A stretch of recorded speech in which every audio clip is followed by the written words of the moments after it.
Hello everyone जी। इस video में हम लोग बिहार शिक्षक बहाली के लिए यहाँ पे कक्षा 6 से लेकर 12 तक के यहाँ पे प्राचीन भारतीय इतिहास के जो भी प्रश्न आपके एग्जाम में पूछे जाते हैं उसको मैंने इस वीडियो में कवर किया हुआ है। आप देख सकते हैं ये बुक जो है यहाँ पे the platform Patna coaching centre के द्वारा ये जारी किया गया है और इसमें देख रहे सारे प्रश्नों को मैं आपको यहाँ पे सॉल्व कराऊंगा। आप देख पा रहे होंगे यहाँ पे कि NCERT और SCERT के द्वारा यहाँ पे जितने सारे प्रश्न आपके एग्जाम में बन सकते हैं उन सारे प्रश्नों को इस वीडियो में कवर किया गया है। तो इस वीडियो को शुरू करते हैं बिना किसी देरी के। मेरे चैनल पर नए हैं तो चैनल को सब्सक्राइब कर लीजिएगा और बेल आइकन को प्रेस कर लीजिएगा ताकि मेरे हर वीडियो का नोटिफिकेशन सबसे पहले आप तक पहुंचे। तो चलिए शुरू करते हैं इस वीडियो के। यहाँ पे आप देख पा रहे होंगे इसमें देखिए मैं आपको बता दूं कि इस वीडियो में देख रहे सारे प्रश्नों का यदि आपको PDF चाहिए तो PDF का लिंक मैं नीचे डिस्क्रिप्शन में दे दूंगा, वहाँ से आप डाउनलोड कर सकते हैं। तो चलिए देखिए पहला प्रश्न आपसे यहाँ पे पूछा गया है। प्रश्न है कि जैन धर्म के अंतिम तीर्थंकर महावीर की मृत्यु कहाँ हुई थी। तो देखिए जैन धर्म के अंतिम तीर्थंकर यानी कि 24वें तीर्थंकर महावीर हुए, उनकी मृत्यु पूछा हुआ है कहाँ हुआ था। तो याद रखिएगा पावापुरी में हुआ था। तो इसका आंसर यहाँ पे आपका D से हो जाएगा। चलिए इसके बाद से दूसरा प्रश्न देखते हैं जो आपसे पूछा गया है। प्रश्न आप देख सकते हैं जो प्रश्न यहाँ पे पूछे गए ये सारे प्रश्न एग्जाम में पूछे जा चुके हैं। देखिए प्रश्न है दूसरा कि भगवान बुद्ध का जन्म लुम्बिनी में हुआ था और लुम्बिनी वर्तमान में कहाँ स्थित है। तो देखिए भगवान बुद्ध का जन्म जो लुम्बिनी में हुआ था और लुम्बिनी यहाँ पे वर्तमान में अभी नेपाल में स्थित है। तो इसका आंसर यहाँ पे आपका C से हो जाएगा।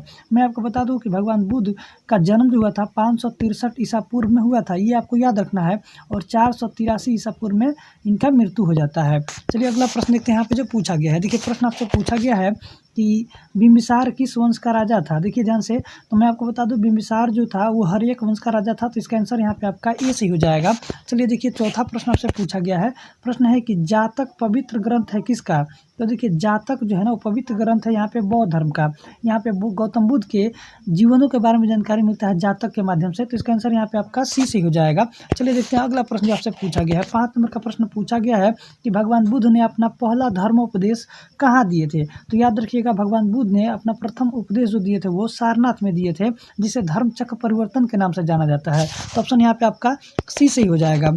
चलिए देखिए आपसे प्रश्न पूछा गया है यहाँ पे 6 नंबर का, सुमेलित करना है। तो मैं आपको बता दूं यहाँ पे कि ब्रह्मचर्य का जो कार्य जो जीवन काल माना जाता है जन्म से लेकर 25 वर्ष तक, गृहस्थ जीवन माना जाता है 25 से 50 वर्ष, और वानप्रस्थ जीवन माना जाता है 50 से 75 वर्ष, और संन्यास जीवन माना जाता है 75 से 100 वर्ष। इस प्रकार से इसका A का 1 और B का 2, C का 3 और D का 4 हो जाएगा। इसका यहाँ पे आंसर आपका D से हो जाएगा। चलिए देखते हैं अगला प्रश्न जो आपसे पूछा गया है। देखिए 7 नंबर का प्रश्न आपसे पूछा गया है। प्रश्न है यहाँ पे कि हड़प्पा स्थल किस नदी के तट पर स्थित है। देखिए ध्यान से, तो हड़प्पा स्थल जो है ना वो मैं आपको बता दूं यहाँ पे रावी नदी के तट पर स्थित है। तो इसका आंसर यहाँ पे आपका D से हो जाएगा। चलिए अगला प्रश्न देखिए जो आपसे, ये देखिए यहाँ पे 8वां प्रश्न आपसे पूछा गया है कि गौतम बुद्ध के संवादों की भाषा क्या थी। तो गौतम बुद्ध जो उपदेश दे रहे थे उनकी भाषा यहाँ पे पाली भाषा थी। तो इसका आंसर यहाँ पे आपका B, याद रखना है, पाली भाषा हो जाएगा।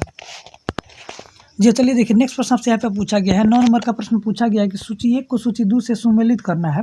तो देखिए मैं आपको बता दूं यहाँ पे लोथल जो है ये गुजरात में स्थित है। तो 1 का यहाँ पे 4 हो जाएगा। रोपड़ जो आपका है यहाँ पे देखिए ध्यान से, यहाँ देखिए कालीबंगन जो है वो राजस्थान में स्थित है। अब देखिए यहाँ पे रोपड़ जो है पंजाब में स्थित है और राखीगढ़ी जो है हरियाणा में स्थित है। तो इस प्रकार से आप इसका मिलान करके ऑप्शन टिक कर सकते हैं। चलिए अगला प्रश्न देखते हैं जो पूछा गया है। देखिए 10 नंबर का प्रश्न आपसे पूछा गया है। प्रश्न है यहाँ पे कि निम्नलिखित में से कौन सा कथन सत्य है पूछा हुआ है। तो देखिए 326 ईसा पूर्व में सिकंदर ने भारत पर आक्रमण किया, ये बात सही है। और देखिए दूसरा यहाँ पे दिया है कथन कि आम भी तक्षशिला का राजा ने सिकंदर और उसकी सेनाओं का स्वागत किया, तो ये भी बात सत्य है। तीसरा पूछा है कि सिकंदर की मृत्यु यहाँ पे जो है 332 ईसा पूर्व में हुआ, ये यहाँ पे गलत है। 332 ईसा पूर्व में नहीं हुआ बल्कि 323 ईसा पूर्व में हुआ, ये आपको याद रखना है। तो देखिए इस प्रकार से इसका आंसर यहाँ पे 1 और 2 हो जाएगा, जो कि ऑप्शन आपको यहाँ पे C में दिया हुआ है। चलिए अगला प्रश्न देखिए आपसे पूछा गया 11 नंबर का कि प्राचीन राज्य अवंती जो था उसकी राजधानी कहाँ थी। तो अवंती की राजधानी थी उज्जैन, याद रखिएगा। इसका आंसर यहाँ पे आपका C से हो जाएगा। ये देखिए यहाँ पे 12 नंबर का प्रश्न आपसे पूछा गया है। प्रश्न आप देख सकते हैं यहाँ पे 12 नंबर का कि निम्नलिखित को सुमेलित करें तथा दिए गए कूटों का सही उत्तर का चयन करना है। तो देखिए मैं आपको बता दूं यहाँ पे सिंध जो है ये कोटदीजी में स्थित है। तो इसका आंसर यहाँ पे 1 हो जाएगा। पश्चिम पंजाब जो है यहाँ पे सराय, देखिए सराय खोला, यहाँ पे आंसर आपका 4 हो जाएगा। यहाँ पे इसका 4 हो जाएगा। दक्षिणी बलूचिस्तान जो है वो आपका बालाकोट हो जाएगा। इसका आंसर यहाँ पे 2 हो जाएगा। हरियाणा जो है यहाँ पे राखीगढ़ी हो जाएगा। इस प्रकार से आप इसका आंसर यहाँ पे क्लिक कर सकते हैं कि क्या होगा। चलिए अगला प्रश्न देखते हैं जो पूछा गया आपसे। देखिए 13 नंबर का प्रश्न आपसे पूछा गया है। प्रश्न है कि निम्न में से कौन जैनियों के 23वें तीर्थंकर थे। तो जैनियों के 23वें तीर्थंकर का नाम पूछा है, तो याद रखिएगा पार्श्वनाथ हो जाएगा इसका आंसर। यहाँ पे मैं आपको बता दूं कि जैन धर्म में कुल यहाँ पे 24 तीर्थंकर हुए और प्रथम तीर्थंकर का नाम कहेगा तो ऋषभदेव हो जाएगा आंसर यहाँ पे। जी हाँ, और यहाँ पे मैं आपको बता दूं यहाँ पे कि जैन धर्म के अंतिम तीर्थंकर का नाम पूछेगा तो आपको याद रखना है महावीर, इसका आंसर से हो जाएगा, ऑप्शन आपका डी सी हो जाएगा। ये देखिए यहाँ पे 14 नंबर का प्रश्न आपसे पूछा गया है। प्रश्न है कि भगवान बुद्ध को ज्ञान की प्राप्ति कहाँ हुई थी। तो देखिए भगवान बुद्ध को ज्ञान की प्राप्ति जो हुई थी उस जगह का नाम है बोध गया। तो इसका आंसर यहाँ पे आपका बी सही हो जाएगा। चलिए देखते हैं 15 नंबर का प्रश्न जो आपसे पूछा गया है। प्रश्न है यहाँ पे कि भारत में पशुपालन एवं कृषि की प्राचीनतम साक्ष्य जो है कहाँ से प्राप्त हुए। तो याद रखिएगा मेहरगढ़ से प्राप्त हुए। तो इसका आंसर यहाँ पे आपका डी सी हो जाएगा। चलिए देखते हैं यहाँ पे 16 नंबर का प्रश्न। देखिए 16 नंबर का प्रश्न आपसे पूछा गया है कि भगवान बुद्ध के महापरिनिर्वाण के बाद पहली बौद्ध संगीति हुई थी कहाँ पर। तो याद रखिएगा पहली बौद्ध संगीति पूछा हुआ है, तो आंसर हो जाएगा इसका यहाँ पे राजगिरी, यानी कि आंसर यहाँ पे 16वें प्रश्न का आंसर आपका यहाँ पे ए से हो जाएगा। चलिए नेक्स्ट प्रश्न देखते हैं जो पूछा गया आपसे। देखिए प्रश्न पूछा गया है कि गायत्री मंत्र की रचना किसने की। देखिए गायत्री मंत्र की रचना पूछा हुआ है किसने की, तो याद रखिएगा इसका आंसर यहाँ पे आपका डी से हो जाएगा। 17वें प्रश्न का आंसर आपका यहाँ पे डी से हो जाएगा, विश्वामित्र जी ने किया था। तो चलिए अगला प्रश्न देखिए जो आपसे पूछा गया है। 18 नंबर का प्रश्न पूछा गया है कि सिंधु घाटी सभ्यता से प्राप्त पशुपति सील पर किस जानवर का अंक नहीं मिलता है। देखिए आंसर नहीं मिलता है वो पूछा हुआ है, तो यहाँ पे आंसर आपका गाय हो जाएगा। आंसर यहाँ पे गाय सही हो जाएगा, जो नहीं मिलता है। अगर अंकन पूछता मिलता है तो याद रखिएगा हाथी का मिलता है, गेंडा का मिलता है और बाघ का मिलता है। चलिए देखते हैं 19 नंबर का प्रश्न पूछा गया आपसे। प्रश्न है यहाँ पे कि मिलान करना है। देखिए ध्यान से, यहाँ पे महाजनपद इधर दिया हुआ है और इसकी राजधानियाँ दी है। तो चलिए इसका मिलान करते। देखिए काशी का हो जाएगा वाराणसी, अंग का हो जाएगा चंपा, कौशल का हो जाएगा श्रावस्ती और वत्स का हो जाएगा कौशाम्बी। और इस प्रकार से आप इसमें आंसर अपना मैच कर सकते हैं। एक का यहाँ पे क्या है आपका 2 है, तो एक का 2, 2 का यहाँ पे आपका 1, 1 का 2 और 2 का 1। उसके बाद से आप देख सकते हैं 3 का यहाँ पे आपका 4 है, 3 का यहाँ पे 4 है, यानी कि ऑप्शन आपका बी से हो जाएगा। चलिए इसके बाद से देखिए प्रश्न जो आपसे पूछा गया है फिर से 20 नंबर का प्रश्न में भी आपसे पूछा गया है कि मिलान करना है। देखिए इधर आपको वेदांग दिया हुआ है और इधर विषय दिया हुआ है कि वेदांग से किस चीज़ का ज्ञान मिलता है, ये आपको मिलान करना है। तो 20वें प्रश्न का आंसर मैं आपको बता दूं कि देखिए कल्प जो है यज्ञ का संपादन करता है, तो इसका आंसर यहाँ पर 1 का 1 हो जाएगा। निरुक्त से जो होता है ना, निरुक्त से, वो निरुक्त से यहाँ पे शब्दों की व्युत्पत्ति होती है, तो इसका आंसर 2 हो जाएगा। छंद से यहाँ पे मंत्रों का होता है, शिक्षा से शुद्ध व्याकरण का उच्चारण होता है, शुद्ध उच्चारण होता है। इस प्रकार से 1 का 1, 2, 3, 4 ऐसे हो जाएगा। इसका आंसर यहाँ पे आपका ए से हो जाएगा। चलिए इसके बाद से देखते हैं जो प्रश्न आपसे पूछा गया है। जी देखिए यहाँ पे 21 नंबर का प्रश्न पूछा गया आपसे कि हिस्टोरिका नामक प्रसिद्ध रचना किसकी है। तो देखिए हिस्टोरिका एक पुस्तक है, इसके लेखक का नाम पूछा है, तो याद रखिएगा हेरोडोटस हो जाएगा। हेरोडोटस को इतिहास का पिता भी कहा जाता है, ये भी आपको याद रखना है। देखिए 22 नंबर का प्रश्न पूछा है कि गंगईकोंड चोलपुरम का निर्माणकर्ता कौन है। तो देखिए 22वें प्रश्न का आंसर मैं आपको बता दूं कि यहाँ पे राजेंद्र प्रथम इसका आंसर हो जाएगा। चलिए देखिए यहाँ पे 23 नंबर का प्रश्न पूछा है कि यज्ञ की देखरेख कौन करता है। तो देखिए यज्ञ जो होता है उसका देखरेख कौन करता है, तो याद रखिएगा ब्रह्मा करता है। देखिए ब्रह्मा करते हैं, तो इसका आंसर यहाँ पे आपका बी से हो जाएगा। चलिए देखिए 24 नंबर का प्रश्न जो आपसे पूछा गया है, प्रश्न है कि निम्नलिखित में से कौन सी मत्स्य महाजनपद की राजधानी थी। तो देखिए मत्स्य महाजनपद की राजधानी पूछा हुआ है, तो आपको याद रखना है कि इसका आंसर यहाँ पे विराटनगर हो जाएगा। ऑप्शन आपका सी से हो जाएगा। 24वें प्रश्न का आंसर आपका सी से हो जाएगा। चलिए अगला प्रश्न देखते हैं जो पूछा गया है यहाँ पे। देखिए यहाँ पे 25 नंबर का प्रश्न आपसे पूछा गया है कि लोथल जो है किस नदी के तट पर स्थित है। तो याद रखिएगा लोथल जो है वो भोगवा नदी पर स्थित है, तो इसका आंसर यहाँ पे आपका डी से हो जाएगा। चलिए देखिए यहाँ पे 26 नंबर का प्रश्न आपसे पूछा गया है कि नेचुरल हिस्ट्री पुस्तक के लेखक का नाम बताना है। देखिए नेचुरल हिस्ट्री नामक पुस्तक किसने लिखा। तो 26वें प्रश्न का आंसर मैं आपको बता दूं कि प्लिनी ने लिखा था, तो प्लिनी इसका आंसर हो जाएगा। चलिए अगला प्रश्न देखते हैं जो पूछा गया है। देखिए 27 नंबर का प्रश्न पूछा गया है कि पॉलिशदार पाषाण उपकरण किस युग की विशेषता है। तो आपको याद रखना है नव पाषाण काल की विशेषता है, तो आंसर आपका डी सी हो जाएगा। ये देखिए 28 नंबर का प्रश्न आपसे यहाँ पे पूछा गया है। प्रश्न है कि अवंती की राजधानी थी। तो देखिए अवंती की राजधानी आपको याद रखना है यहाँ पे उज्जैन से हो जाएगा। आपका आंसर यहाँ पे सी से हो जाएगा। चलिए देखिए आपसे प्रश्न अगला जो पूछा गया आपसे 29 नंबर का प्रश्न पूछा गया आपसे। प्रश्न आप देख सकते हैं यहाँ पे कि सिंधु सभ्यता का प्राचीनतम बंदरगाह कौन सा था। देखिए तो प्राचीनतम बंदरगाह का नाम पूछा है, तो आपको आंसर याद रखना है यहाँ पे कि लोथल इसका आंसर सही हो जाएगा। बंदरगाह पूछा है तो देखिए यहाँ पे एक और मैं बता दूं आपको कि सुतका गेंडोर भी यहाँ का एक बंदरगाह था, वो भी आपको नाम याद रखना है। चलिए देखिए 30 नंबर का प्रश्न आपसे पूछा गया है। प्रश्न है कि चंपा निम्नलिखित में से किस महाजनपद की राजधानी थी? तो याद रखिएगा अंग की राजधानी थी, अंग महाजनपद की राजधानी थी चंपा। तो आंसर यहाँ पे आपका डी से हो जाएगा। देखिए यहाँ पे 31 नंबर का प्रश्न आपसे पूछा गया है कि किस हड़प्पा स्थल से जूते हुए खेत के साक्ष्य मिलते हैं? देखिए जूते हुए खेत के साक्ष्य जो मिलते हैं वो आपको याद रखना है, यहाँ पे कलिबंगा से मिलते हैं। तो इसका आंसर यहाँ पे आपका ए से हो जाएगा। चलिए देखिए 32 नंबर का प्रश्न आपसे पूछा गया है। प्रश्न है कि प्रथम भारतीय पूरा पाषाण कलाकृति कहाँ से प्राप्त हुए थे? तो आपको याद रखना है कि पोल्लावरम से प्राप्त हुए थे। तो इसका आंसर यहाँ पे आपका ए से हो जाएगा। चलिए देखते हैं यहाँ पे 33 नंबर का प्रश्न जो पूछा गया आपसे। प्रश्न है कि नौ पाषाणकालीन गड्ढे आवासों के अवशेष कहाँ से पाए गए थे? तो आपको याद रखना है कि जम्मू कश्मीर से, बुरझोम यानी कि जम्मू कश्मीर से प्राप्त थे। तो इसका आंसर यहाँ पे आपका ए से हो जाएगा। चलिए देखिए 34 नंबर का प्रश्न आपसे पूछा गया है। प्रश्न है कि कौन सा महाजनपद छठी अवर 4वीं शताब्दी ईसा पूर्व में के मध्य सबसे शक्तिशाली महाजनपद के नाम के रूप में उभरा था? तो आपको याद रखना है कि मगध महाजनपद। इसका आंसर यहाँ पे आपका डी से हो जाएगा। देखिए 35 नंबर का प्रश्न आपसे पूछा गया है। प्रश्न है कि प्राचीन भारत में जंगलवासी किस नाम से जाने जाते थे? तो देखिए प्राचीन भारत में जंगलवासी का नाम पूछा है तो आपको याद रखना है कि निषाद के नाम से जाने जाते थे। तो आंसर आपका सी से हो जाएगा। देखिए यहाँ पे अगला प्रश्न आपसे पूछा गया है 36 नंबर का कि हस्तिनापुर का उत्खनन कब हुआ था? तो याद रखिएगा 1950 से 52 के बीच में हुआ था। तो इसका आंसर यहाँ पे आपका बी से हो जाएगा। ये देखिए यहाँ पे 37 नंबर का प्रश्न पूछा है कि निम्न में कौन सी वस्तु हड़प्पा स्थल से प्राप्त नहीं हुई थी, ये बताना है। तो हड़प्पा स्थल से जो है ना यहाँ पे सूती के वस्त्र प्राप्त नहीं हुए थे। तो इसका आंसर यहाँ पे आपका सी से हो जाएगा। देखिए 38 नंबर का प्रश्न आपसे पूछा गया है कि निम्न में से कौन बौद्ध धर्म के महान संरक्षक थे? तो देखिए बौद्ध धर्म के महान संरक्षक का नाम बताना है। तो याद रखिएगा अशोक भी हो जाएगा, कनिष्क भी हो जाएगा, और यहाँ पे मैं आपको बता दूं कि हर्षवर्धन भी हो जाएगा, लेकिन यहाँ पे चंद्रगुप्त मौर्य जो है, विक्रमादित्य, ये नहीं होगा। तो इस प्रकार से 1 2 3 यानी कि आंसर यहाँ पे आपका सी से हो जाएगा। और 30वें प्रश्न का आंसर यहाँ पे आपका सी से हो जाएगा। जी देखिए 39 नंबर का प्रश्न आपसे पूछा गया है कि बुद्ध चरित्र के लेखक कौन थे? तो देखिए बुद्ध चरित्र पुस्तक के लेखक जो थे उनका नाम है अश्वघोष। याद रखिएगा इसका आंसर यहाँ पे आपका बी से हो जाएगा। चलिए देखिए 41 नंबर का प्रश्न पूछा है कि निम्न में से कौन सा सैंधव स्थल जो है पंजाब में स्थित है?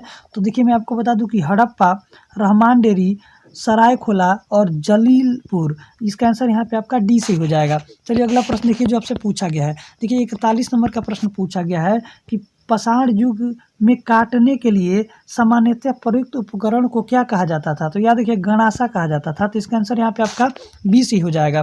देखिए 42 नंबर का प्रश्न आपसे पूछा गया है। प्रश्न है कि गुप्त काल के प्रसिद्ध गणितज्ञ कौन थे? तो याद रखिएगा आर्यभट्ट। इसका आंसर सही हो जाएगा, आर्यभट्ट थे। तो आंसर यहाँ पे आपका बी से हो जाएगा। चलिए देखिए यहाँ पे 43 नंबर का प्रश्न पूछा गया है कि यूनानी राजदूत मेगास्थनीज किसके दरबार में आया था? तो इसका आंसर आपको याद रखना है कि चंद्रगुप्त मौर्य के दरबार में आया था। तो इसका आंसर यहाँ पे आपका सी से ही हो जाएगा। चलिए देखिए यहाँ पे 44 नंबर का प्रश्न पूछा है कि निम्नांकित में से बौद्ध धर्म किसकी हिमायत करता है? तो याद रखिएगा बौद्ध धर्म जो है वो यहाँ पे मध्यमा मार्ग का हिमायत करता है। तो इसका आंसर यहाँ पे आपका सी से हो जाएगा। चलिए देखिए 45 नंबर का प्रश्न पूछा गया है कि हर्षवर्धन के शासनकाल में सत्ता का केंद्र कहाँ पर कौन सा था? देखिए 45वां प्रश्न पूछा है कि हर्षवर्धन के शासनकाल में सत्ता का केंद्र स्थान कौन सा था? तो देखिए मैं आपको बता दूं यहाँ पे इसका आंसर यहाँ पे कन्नौज से हो जाएगा। आंसर ए से हो जाएगा। चलिए देखिए यहाँ पे 46 नंबर का प्रश्न पूछा गया आपसे। प्रश्न है यहाँ पे कि प्राचीन काल में कलिंग का महान शासक निम्नलिखित में से कौन था? तो देखिए प्राचीन काल में कलिंग का महान शासक का नाम पूछा है। तो आपको याद रखना है यहाँ पे कलिंग का शासक जो हो जाएगा यहाँ पे खारवेल था। तो आंसर आपका सी से हो जाएगा।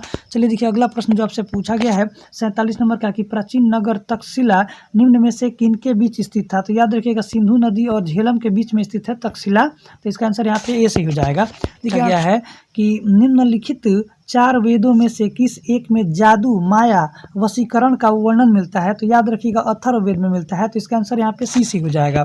चलिए देखिए 49 नंबर का प्रश्न आपसे पूछा गया है। प्रश्न पूछा गया है यहाँ पे कि यूनानी स्रोतों में अग्रमीज और जेंड्रीमीज मगध के किस शासक को कहा गया है? तो याद रखिएगा इसका आंसर यहाँ पे घनानंद हो जाएगा। आंसर यहाँ पे आपका डी से हो जाएगा। 49वें प्रश्न का आंसर डी से हो जाएगा। चलिए नेक्स्ट प्रश्न देखिए जो आपसे पूछा गया है। 50 नंबर का प्रश्न आपसे पूछा गया है कि आर्यभट्ट एक महान थे, तो याद रखिए खगोल शास्त्री और गणितज्ञ थे, तो इसका आंसर यहाँ पे आपका बी सी हो जाएगा। आर्यभट्ट एक गणितज्ञ थे और खगोल शास्त्री भी थे। चलिए 51 नंबर का प्रश्न आपसे पूछा गया है। प्रश्न है कि प्रशासन के क्षेत्र में चोल राजवंश का मुख्य योगदान था, तो याद रखिएगा एक संगठित स्थानीय स्वशासन व्यवस्था में अग्रणी था, तो इसका आंसर यहाँ पे आपका डी से हो जाएगा। चलिए देखिए 52 नंबर का प्रश्न आपसे पूछा गया है। प्रश्न है कि एलिफेंटा में चट्टान काट कर बनाए गए प्रसिद्ध मंदिर निम्न में से कौन है? तो याद रखिएगा राष्ट्रकूट मंदिर। यहाँ पे आंसर आपका डी से हो जाएगा, राष्ट्रकूट हो जाएगा इसका आंसर। देखिए 53 नंबर का प्रश्न पूछा गया है कि कौटिल्य के अर्थशास्त्र के अनुसार निम्नलिखित में से कौन राज्य के करों का वसूल करता था? तो देखिए राज्य के करों को वसूल जो करता था उसे समाहर्ता कहा जाता था। मौर्य वंश में उसे समाहर्ता कहा जाता था। तो याद रखिएगा इसका आंसर यहाँ पे आपका ए से हो जाएगा। चलिए अगला प्रश्न देखते हैं जो पूछ जी देखिए यहाँ पे आपको 54 नंबर का प्रश्न आपसे पूछा गया है। ये देखिए 54 नंबर का प्रश्न आपसे पूछा गया है यहाँ पे कि निम्न में से कौन से ग्रंथ वैदिक साहित्य का हिस्सा नहीं है? तो देखिए वैदिक साहित्य का हिस्सा नहीं है पूछा है, तो आपको याद रखना है यहाँ पे इसका आंसर यहाँ पे वेदांग से हो जाएगा। ऑप्शन आपका डी से हो जाएगा। चलिए नेक्स्ट प्रश्न देखिए आपसे पूछा गया है 55 नंबर का कि अशोक के प्रशस्तर अभिलेख के प्रतीक थे, तो याद रखिएगा उनके क्या थे? तो इसके प्रशासन से वो संबंधित प्रतीत थे। 55वें प्रश्न का आंसर आपका सी से हो जाएगा। चलिए देखिए यहाँ पे 56 नंबर का प्रश्न पूछा गया है कि सिंधु घाटी की सभ्यता की अधिकतर मुहरें निर्मित होती थी, तो किसके? तो सेलखड़ी के। याद रखिएगा सेलखड़ी के निर्मित होती थी। चलिए देखिए यहाँ पे 57 नंबर का प्रश्न पूछा गया है कि सूती वस्त्र के साक्ष्य प्राप्त हुए थे कहाँ से?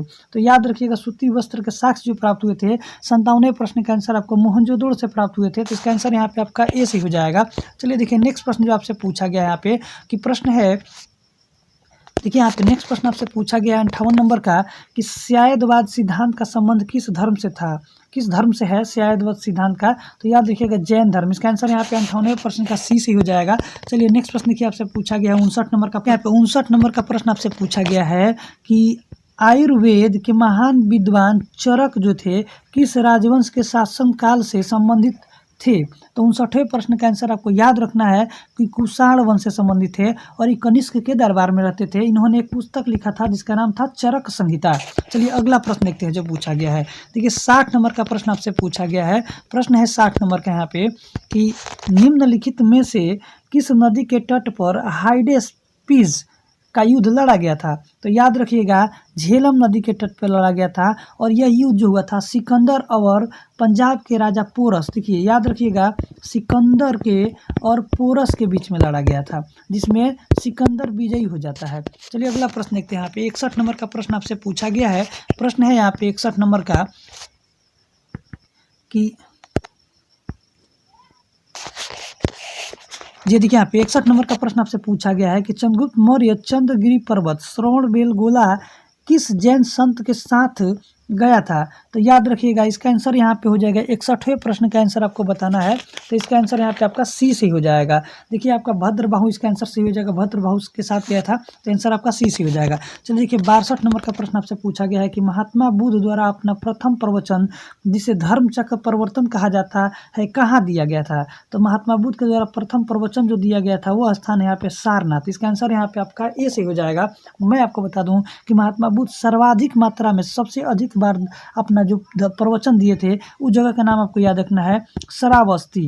देखिए श्रावस्ती याद रखिएगा, श्रावस्ती में सबसे अधिक बार दिए थे और सबसे अंतिम में कहाँ दिए थे तो भी आपको याद रखना है कि कुशीनगर में दिए थे। चलिए अगला प्रश्न देखिए जो आपसे पूछा गया है। प्रश्न है यहाँ पे कि भारत में रोमन व्यापारियों की बस्ती के अवशेष किस स्थान से मिले हैं? तो याद रखिएगा अरिकमेडु से मिले थे, तो इसका आंसर यहाँ पे आपका डी से हो जाएगा। देखिए 64 नंबर का प्रश्न पूछा है कि हड़प्पा के निवासी के साथ व्यापारिक संबंध रखते थे, तो कौन रखते थे? तो याद रखिएगा यहाँ पे मेसोपोटामिया, तो इसका आंसर यहाँ पे सी से हो जाएगा। देखिए 65 नंबर का प्रश्न आपसे पूछा गया है। प्रश्न है कि आयुर्वेद के महान विद्वान चरक जो है किस शासक के काल में से संबंधित थे? तो याद रखिए कनिष्क के शासन काल से संबंधित है, तो इसका आंसर यहाँ पे आपका सी से हो जाएगा। देखिए 66 नंबर का प्रश्न आपसे पूछा गया है कि राजपूत काल में समाज के किस नवीन जाति का उदय हुआ? ये देखिए 66 नंबर का प्रश्न पूछा है कि राजपूत काल में समाज के किस नवीन जाति का उदय हुआ। तो याद रखिएगा कायस्थ का उदय हुआ था। तो आंसर यहाँ पे सी से हो जाएगा। चलिए देखिए यहाँ पे 67 नंबर का प्रश्न पूछा है कि अंतिम मौर्य शासक कौन था। देखिए अंतिम मौर्य शासक का नाम पूछा है, तो आंसर आपको याद रखना है बृहद्रथ था। तो इसका आंसर यहाँ पे आपका डी से हो जाएगा। देखिए 68 नंबर का प्रश्न पूछा गया है कि हड़प्पा के लोग किस धातु का उपयोग नहीं जानते थे। तो नहीं जानते थे, तो यहाँ पे लोहे का प्रयोग लोग नहीं जानते थे। तो इसका आंसर यहाँ पे आपका डी से हो जाएगा। देखिए 69 नंबर का प्रश्न पूछा है कि तंजौर के राजेश्वर शिव मंदिर का निर्माण किसने करवाया। देखिए तंजौर के राजेश्वर मंदिर का है ना, तो आपको याद रखना है इसका आंसर यहाँ पे राज प्रथम। आपका आंसर यहाँ पे ए से हो जाएगा। 69वें प्रश्न का आंसर आपका ए से हो जाएगा। चलिए देखिए 70 नंबर का प्रश्न आपसे पूछा गया है कि देखिए 70 नंबर प्रश्न पूछा है कि ड्रेकान के कानून किस सभ्यता से संबंधित है। तो देखिए 70 नंबर प्रश्न का आंसर यहाँ पे आपका हो जाएगा ग्रीस यूनान के कानून से संबंधित है। तो बी आपका सही हो जाएगा। 71 नंबर का प्रश्न पूछा है कि हड़प्पा का किस स्थल से जलाशय का प्रमाण मिला है। तो जलाशय का प्रमाण धौलावीरा से मिला है। तो याद रखिएगा इसका आंसर यहाँ पे आपका बी से हो जाएगा। 71वें प्रश्न का आंसर यहाँ पे आपका बी से हो जाएगा। चलिए नेक्स्ट प्रश्न देखते हैं जो पूछा गया आपसे। 72 नंबर का प्रश्न पूछा गया है कि प्राचीन नालंदा विश्वविद्यालय का संस्थापक कौन था। तो प्राचीन नालंदा विश्वविद्यालय का संस्थापक पूछा है, तो कुमारगुप्त प्रथम हो जाएगा। आंसर यहाँ पे आपका डी से हो जाएगा। चलिए देखिए 73 नंबर का प्रश्न आपसे पूछा गया है कि चाणक्य को इस नाम से भी जाना जाता है। तो चाणक्य को विष्णुगुप्त के भी नाम से जाना जाता है। तो इसका आंसर यहाँ पे आपका बी से हो जाएगा। चलिए देखिए 74 नंबर का प्रश्न पूछा गया है। प्रश्न है कि भारतीय सम्राट हर्षवर्धन की जीवनी हर्ष चरित्र जो है किसने लिखा है। तो याद रखिए कि बाणभट्ट ने लिखा था।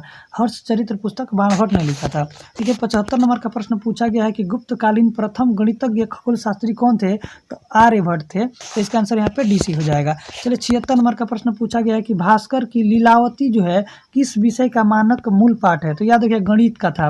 देखिए भास्कर जो थे उनकी पुत्री का नाम था लीलावती, उन्हीं के नाम पर उन्होंने पुस्तक लिखा गणित का। तो इसका आंसर यहाँ पे आपका ए सी हो जाएगा। 77 नंबर का प्रश्न पूछा गया है कि से किसने पहली बार यह व्याख्या किया था कि पृथ्वी अपने धुरी पर घूमने के कारण प्रतिदिन सूर्यास्त और सूर्योदय होता है। तो याद रखिएगा आर्यभट्ट ने इसका प्रतिपादन किया था। तो आंसर यहाँ पे ए सी हो जाएगा। देखिए 78 नंबर का प्रश्न पूछा गया है कि अशोक के शिलालेखों को सर्वप्रथम 1837 में किसने पढ़ा। तो याद रखिएगा जेम्स प्रिंसेप ने पढ़ा था। तो इसका आंसर यहाँ पे आपका ए सी हो जाएगा। देखिए यहाँ पे 79 नंबर का प्रश्न पूछा गया है कि इनमें से कौन सी रचना हर्षवर्धन की नहीं है बताना है। तो हर्षवर्धन ने यहाँ पे हर्ष चरित्र जो है नहीं लिखा था। हर्ष चरित्र के लेखक कौन थे, बाणभट्ट थे।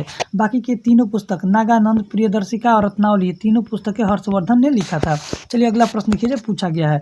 80 नंबर का प्रश्न पूछा है महावीर का जन्म कब हुआ। तो महावीर का जन्म आपको याद रखना है कि 540 ईसा पूर्व में हुआ था। तो आंसर आपका ए से हो जाएगा। चलिए देखिए 81 नंबर का प्रश्न पूछा गया है कि संग्रहित का अर्थ क्या है। तो संग्रहित का अर्थ होता है यहाँ पे कोषाध्यक्ष। आंसर आपका यहाँ पे बी से हो जाएगा। चलिए देखिए 82 नंबर का प्रश्न पूछा गया है कि रुद्रदामन से संबंधित कौन सा अभिलेख है। तो रुद्रदामन से संबंधित अभिलेख है जूनागढ़ का अभिलेख। याद रखिएगा इसका आंसर यहाँ पे आपका सी से हो जाएगा। चलिए देखिए 83वां प्रश्न आपसे पूछा गया है कि चतुर्थ बौद्ध संगीति किसके शासनकाल में हुई थी। तो याद रखिएगा कनिष्क के शासनकाल में हुआ था। जम्मू कश्मीर के कुंडलग्राम में हुआ था। ये भी आपको याद रखना है। चलिए 84 नंबर का प्रश्न पूछा गया है कि जैन धर्म के 23वें तीर्थंकर कौन थे। तो 23वें तीर्थंकर का नाम था पार्श्वनाथ। याद रखिएगा इसका आंसर यहाँ पे आपका डी सी हो जाएगा। चलिए देखिए 85 नंबर का प्रश्न पूछा गया है कि निम्नलिखित में से कौन तीसरे जैन तीर्थंकर थे। तीसरे जैन तीर्थंकर का नाम पूछा है, तो उनका नाम था संभवनाथ। तो इसका आंसर यहाँ पे आपका सी से हो जाएगा। प्रथम कहेगा तो ऋषभदेव हो जाएगा। अजितनाथ यहाँ पे द्वितीय हो जाएंगे और सुमितनाथ यहाँ पे पांचवें हो जाएंगे। चलिए अगला प्रश्न देखिए जो आपसे पूछा गया है। जी हाँ, तो देखिए प्रश्न पूछा गया है कि कनिष्क के शासनकाल में बौद्ध संगीति का आयोजन जो हुआ था कहाँ हुआ था। तो कश्मीर में हुआ था, कुंडलग्राम में। 87 नंबर का प्रश्न पूछा है कारकोट राजवंश का संबंध निम्नलिखित में से किसके इतिहास से है। जम्मू कश्मीर के इतिहास से है। तो इसका आंसर यहाँ पे बी से हो जाएगा। जी देखिए यहाँ पे 88 नंबर का प्रश्न आपसे पूछा गया है कि निम्नलिखित में कौन मानव जीवन के सभी दुखों का नाश के लिए अष्टांगिक मार्ग का सलाह देते हैं। तो याद रखिए गौतम बुद्ध देते हैं। तो इसका आंसर यहाँ पे आपका सी से हो जाएगा।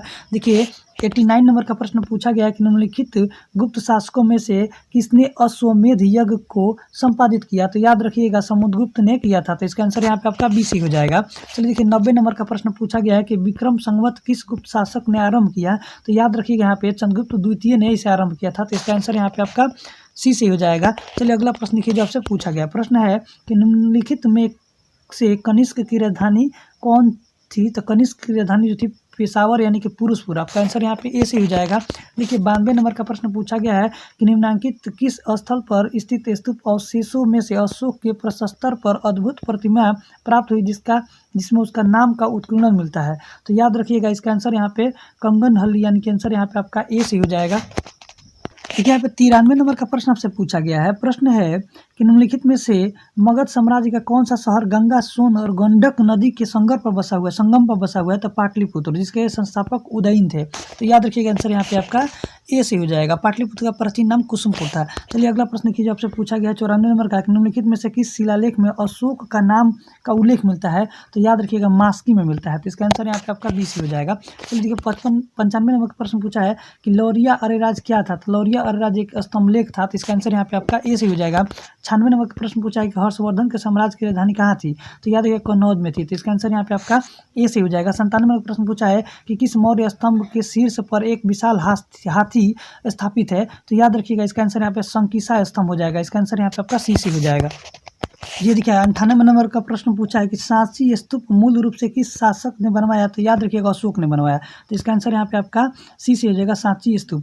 99 नंबर प्रश्न पूछा है कि कौन चीनी यात्री चंद्रगुप्त द्वितीय के समय में भारत आया था? तो याद रखिएगा फाहियान आया था। तो इसका आंसर यहाँ पे आपका डी सी हो जाएगा। चलिए देखिए 100 नंबर का प्रश्न पूछा गया है कि निम्नलिखित में से कौन मुद्राक्ष नामक पुस्तक का लेखक है? तो विशाख दत्त। याद रखिएगा इसका आंसर यहाँ पे आपका बी सी हो जाएगा। चलिए देखिए 101 नंबर का प्रश्न पूछा है कि जैन धर्म के 30वें तीर्थंकर का नाम पूछा है? तो पार्श्वनाथ। आंसर आपका सी से हो जाएगा। चलिए देखिए 102 नंबर का प्रश्न पूछा गया है कि बौद्ध धर्म में उपदेश देने हेतु किस भाषा का प्रयोग किया गया? तो याद रखिए पाली भाषा का किया गया था। तो आंसर आपका ए से हो जाएगा। 103 नंबर का प्रश्न पूछा है कि राजा भोज निम्नलिखित में से किस राजवंश से संबंधित है? तो याद रखिएगा परमार वंश। इसका आंसर यहाँ पे आपका बी से हो जाएगा। देखिए यहाँ पे 105 नंबर का प्रश्न पूछा गया है कि मणि मेखलय किस भाषा का महाकाव्य है? तो आपको याद रखना है इसका तमिल हो जाएगा। आंसर आपका यहाँ पे सी से हो जाएगा। 106 नंबर प्रश्न पूछा है कि प्रसिद्ध लिंगराज मंदिर किस राज्य में अवस्थित है? तो याद रखिएगा इस 106वें नंबर प्रश्न का आंसर आपको बताना है कि इसका आंसर क्या होगा। तो देखिए इसका आंसर यहाँ पे आपका डी से हो जाएगा, उड़ीसा में स्थित है। चलिए नेक्स्ट प्रश्न देखिए जो आपसे पूछा गया है। प्रश्न है यहाँ पे 107 नंबर का आखिरी प्रश्न है कि गंधार कला शैली समन्वय है कहाँ से? तो याद रखिएगा यहाँ पे 107वें प्रश्न का आंसर यहाँ पे आपका भारतीय और ग्रीक कला का समन्वय है गंधार कला शैली। तो इसका आंसर यहाँ पे आपका डी से हो जाएगा।